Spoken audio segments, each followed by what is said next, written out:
What's up, you guys? Today's animated series review is based on an intergalactic being whose quest is to search for his memory, the love of his life, and his homeland, while stopping a powerful cosmic entity from annihilating planets throughout the galaxy, and I'm talking about Silver Surfer. Silver Surfer, the animated series, aired in 1998, consisting of one season with 13 episodes.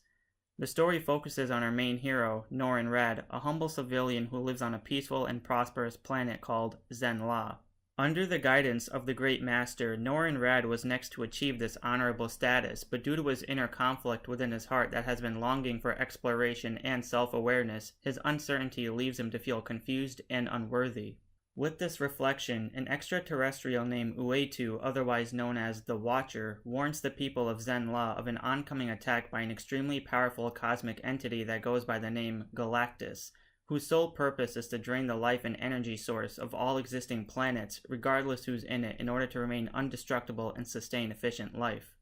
Panicking in disbelief, Galactus arrives in his ship, causing mayhem as everything in sight crumbles to pieces. Having already failed an attempt to persuade Galactus from allowing this to occur, the Master pleads everyone to escape, but NORRIN RADD decides to take matters into his own hands, unaccepting defeat or surrender, and tries to bargain with Galactus himself. Seeing his nobility, Galactus actually decides to listen, but in order to save ZENN, he insisted and offered to NORRIN RADD in return for sparing his world and the people in it. Within this deal, NORRIN RADD is to serve as Galactus' herald and search throughout the galaxy for planets that he can feed off of. Not only does this cause great contemplation, but agreeing would also mean sacrificing his life and leaving his love, SHALLA BAL, behind. Promising one day to return, NORRIN RADD embarks on his new journey as coincidentally, his desire to explore what's beyond his vast intergalactic curiosity has finally been fulfilled.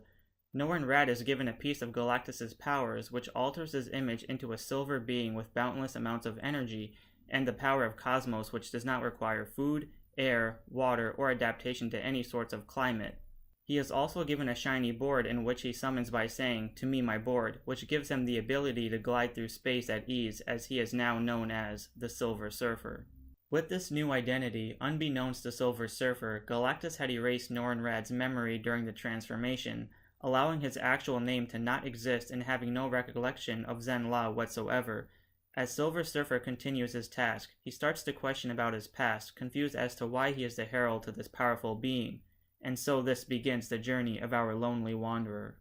Throughout the series, we are taken into the heart and mind of Silver Surfer as he provides sustenance for Galactus. However, earlier on, he gets into an altercation with THANOS, which reignites his memory and realizes that Galactus had stolen his past.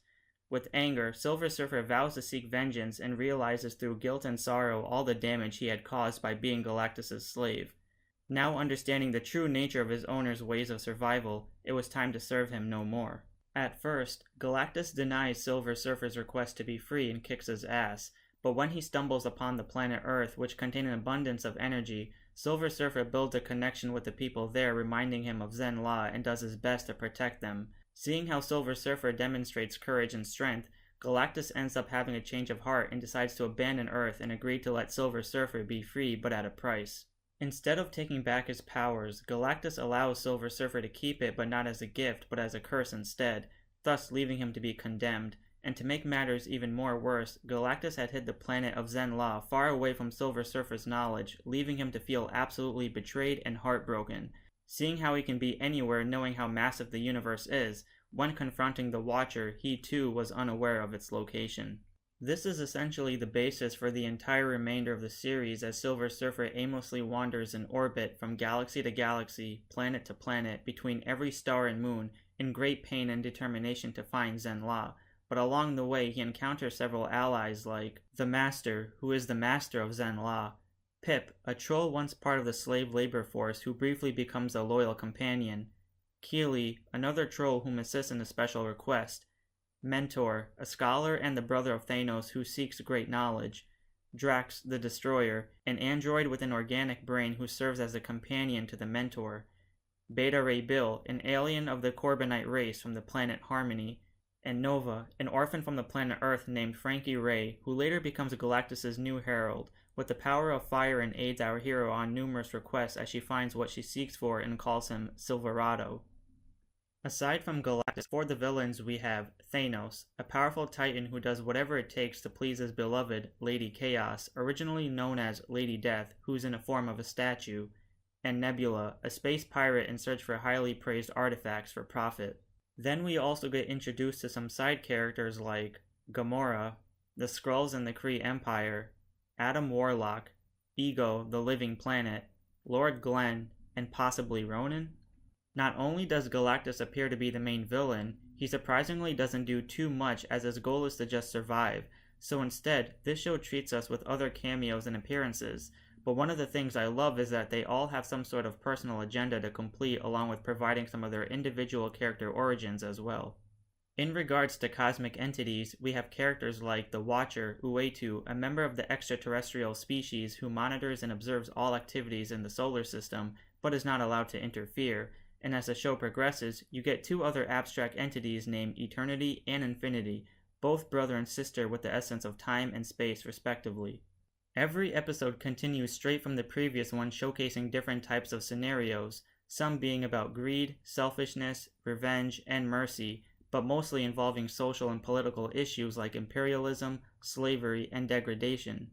Although every episode is brilliantly written, like the one involving Beta Ray Bill and the Dreamweaver, or the outcome of the Great Master's faith, there's one episode that's pretty dark, and that involves the one with Adam Warlock. As Silver Surfer wanders through the orbits, he happens to stumble into a space anomaly where he encounters Adam Warlock, who is basically repeating the same events of his heroic battle with the Kree over and over again. Seeing how this is unjust, Silver Surfer helps him escape and later discovers his origins, the truth as to how he ended up in the anomaly, and how his home planet of Carides fell to its own demise.